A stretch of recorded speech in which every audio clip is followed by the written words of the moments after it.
Hey there, ladies and gentlemen. Welcome back to the Food Experience. Tonight's food experience, Fettuccine Alfredo. And I'm going to do it the correct way. It seems like a lot of people in the United States have been making Fettuccine Alfredo incorrectly by adding milk and cream, parsley, and things like that that don't even belong in Fettuccine Alfredo. And I learned all this because I follow a channel, Vincenzo's Plate. He has some amazing recipes, some great reaction videos. Highly recommend checking out his channel if you aren't already subscribed. And Vincenzo, in case you ever watch my video, cut me some slack, man. My first time ever doing this, but I did this right, with the right ingredients at least, because of your videos. When I talk about the authentic ingredients, you will need fettuccine pasta, Parmigiano Reggiano, butter, and some leftover pasta water that was salted. And without further ado, this is going to be kind of a quick video, and here we go. First, I'm preparing some garlic bread to go along with the Fettuccine Alfredo. With that, I have butter, Parmigiano Reggiano, oregano, garlic, and the butter right here has been softened to room temperature for about an hour and a half now. You want to make sure it's up to room temperature. And that's about 110 grams of butter. Should be nice and soft, should be easy to cream, as you can see. Next, I'm adding in 3 cloves of garlic, a good tablespoon of oregano, and a good tablespoon of Parmigiano Reggiano. Next, you want to combine everything together and just keep working it. You can stop once you're sure everything is well combined. I'm using hoagie rolls for the garlic bread. You can use whatever you have at your disposal. Placing the rolls onto a pan lined with aluminum foil and spread a generous portion of the garlic butter all the way across. Make sure it spans the full length of the bread. These go in the center rack of the oven, preheated to 400 degrees for about 10 minutes. Time to turn on the induction. Get some water boiling. While we're waiting on the water to boil and the garlic bread to finish, I want to go over the items that I'm using for tonight's cook. I already pre-weighed out the fettuccine that I will need. I weighed it out to 80 grams. This is De Cecco Italian pasta. With that, I have 40 grams of butter that's been at room temperature for about an hour and a half. I really wanted to get a block of Parmigiano Reggiano, but I couldn't find one at the store. Apparently they're out of them, so I got this. It is from Italy, and it's imported from Murray's. I'll tell you what, when I crack it open, wow, that smells so good. Adding in a tablespoon of kosher salt. The fettuccine, once they start to soften, kind of bend them in. The box says al dente in 10 minutes. I'm checking in at 9. Bread looks nice and toasted. Now it's been a bit over 9 minutes, and I am sure it's got to be done. Using tongs to remove the pasta.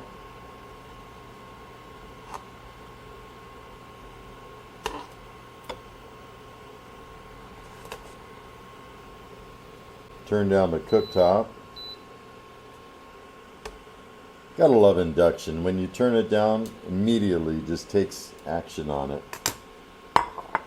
Grabbing some pasta water, putting the dish on top of the pot. You want to add in the butter that's been at room temperature, 40 grams, and start stirring it in.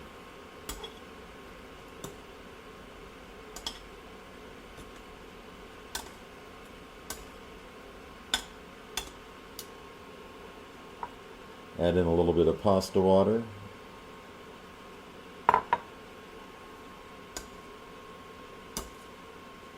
And you want that butter to be all the way melted. And the bowl being on the steaming pot is going to help. As you can see, the butter is totally melting, producing its own kind of cream in a sense.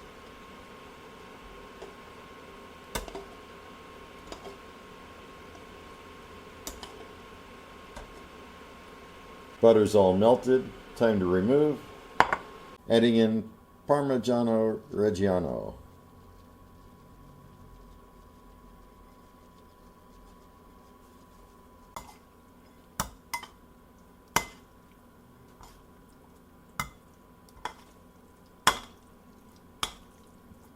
Give that a nice toss.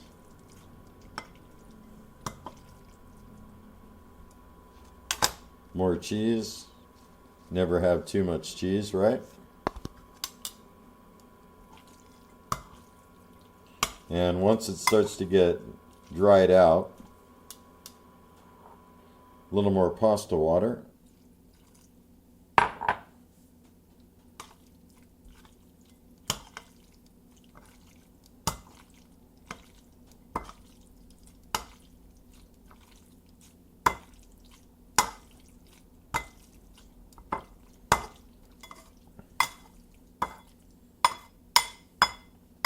Just a little bit more.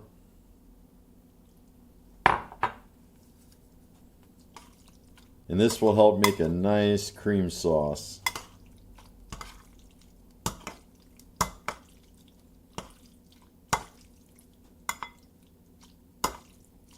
And that's a wrap. Remove it for the final plating.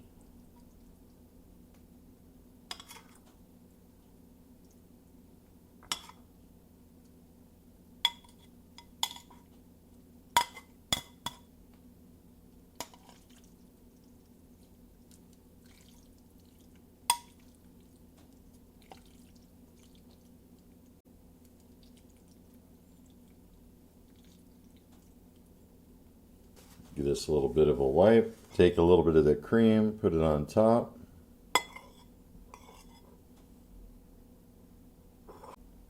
More Parmigiano Reggiano.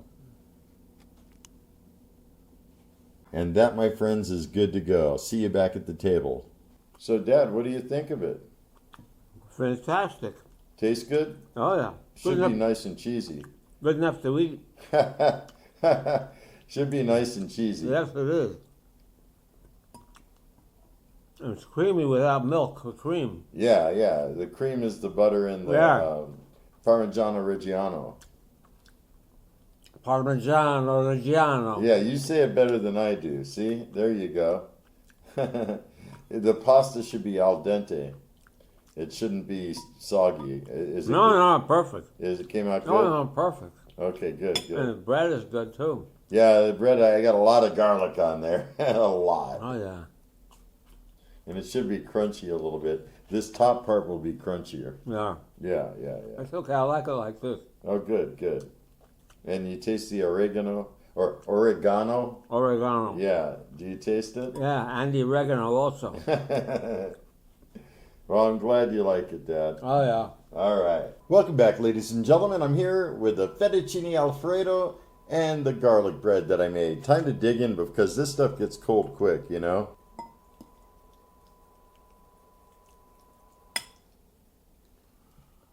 Mmm. Mmm. Mm. Wow, guys, this is so good. I've never had Parmigiano Reggiano before, however you pronounce it. I'm trying my best. But, wow. It is smooth, but yet very pronounced.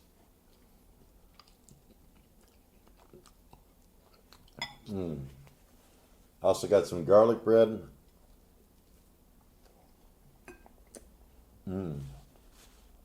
Totally bomb. I'm really digging the way this came out. Never knew this is the way it's supposed to be until I started watching Vincenzo's plate. And then I learned how the real Alfredo should be. He really recommends making your own pasta, but I don't have a pasta machine right now. Perhaps later at some point in time. I'll do that.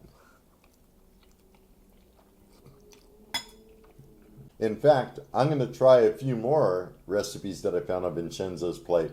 I was just watching a spaghetti and meatball dish.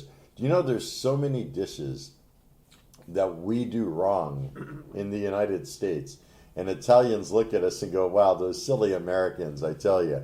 Anyhow, I don't want to be one of those people. I want to start doing things the proper way. I know I made a chicken fettuccine Alfredo a while back, and then come to learn that Italians don't have a dish like that. They don't even eat chicken on the pasta like that. Not at all. So if I ever do make that again, it could be a fettuccine Alfredo, and on the side on another plate, have some chicken. Then it would probably be acceptable, I bet. I'm not 100% certain on that, but I know it shouldn't be served together. That's a United States thing. It's something that we came up with, Funny how that is. Just in case, Vincenzo, in case you ever watched my video, I know it wasn't perfect. I really wanted to find the proper Parmigiano Reggiano. They just didn't have it. It shows on their computer app that they have it, but when I went to the store, all gone. I've had the junk that they have in the cans, Kraft and all those other ones. It's nothing like this. This is like legit. So good. So thank you, Vincenzo, for this and all your other recipes. And anyone else that's been watching, check this out. Give it a try at home. It's so simple and so easy. I mean, it's like one of the easiest dishes I've ever whipped up. So, if you guys have any comments, questions, or concerns, or want to add to anything I'm saying, drop me a line below. I love hearing from you. And if you're new to my channel, don't forget to hit that subscribe button before you leave, because I got all kinds of good things coming up. And until next time, have a stellar day. Be excellent. And most of all, remember me, I'm KJ Andy O, your food experience host with the most. Y'all take care, and I'll see you next time.